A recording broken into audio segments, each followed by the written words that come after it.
20 yako iliishia pale, ngoja nisomea. Nasema, do you see a man hasty in his words? Naona mtu anaongea ovyo ovyo. Anasema, there is more hope for a fool than that man. Ule anayezungumza ovyo ovyo. Kwa hivyo, how do we speak? How do we communicate? Ukiongea, ongea ukweli. Don't exaggerate. Kwa sababu ukitia chumvi vitu, utaharibu mawasiliano na mahusiano. Utaharibu. Number 2, don't use silence. Usinyamaze to frustrate your partner. Watu wananyamaziananga. Huyu anaongea, kuna wakuongea bila kufikiria, kuna wakunyamaza hata kuongea pia anaharibu.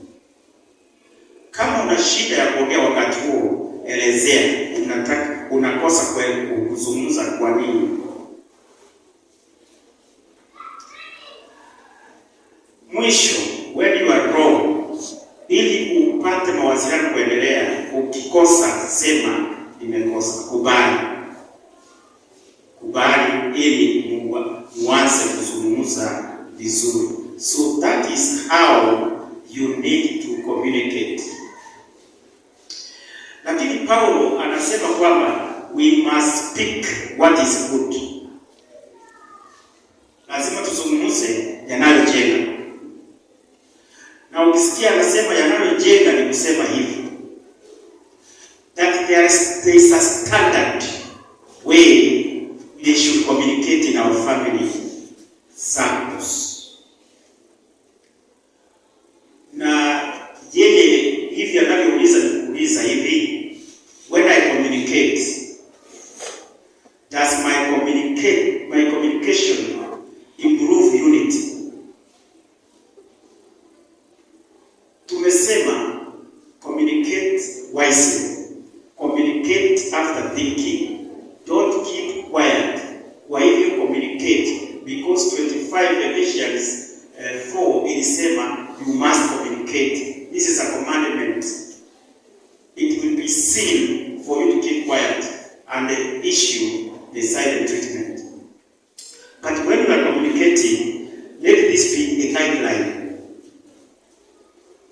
Je, ile neno nalikwenda kulitoa litaleta umoja?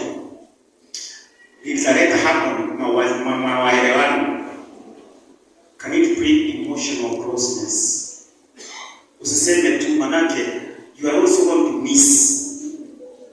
If you don't have a good relationship, both of you miss, or all of you in the family are missing something. So in other words, is my communication bringing us together? When I communicate, do we experience physical and emotional closeness? Hiyo ndio maneno tunataka tuwe nayo tunapowasiliana. Si kuwasiliana tu. Kwa nini? Effective communication will bring people closer, will remove differences, and that is your goal in your family. Your goal ni muelewane, so that you can benefit from your partner or from your family member. So today, when you look at families, do you find that harmony? Do you find that unity? Do you find that emotional bond? The fact is no. Kwa sababu tunatoroka mapema kazini, tunakuwa na matatizo ya kazini, tukija nyumbani tumechoka na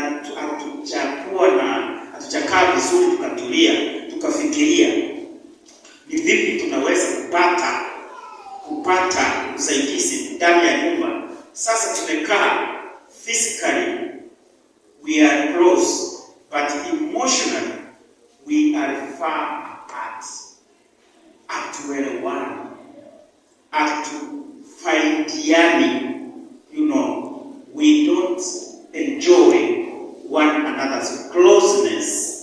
Kila mtu anaishi ni kama tuko kwa nyumba moja, lakini hatukai pamoja.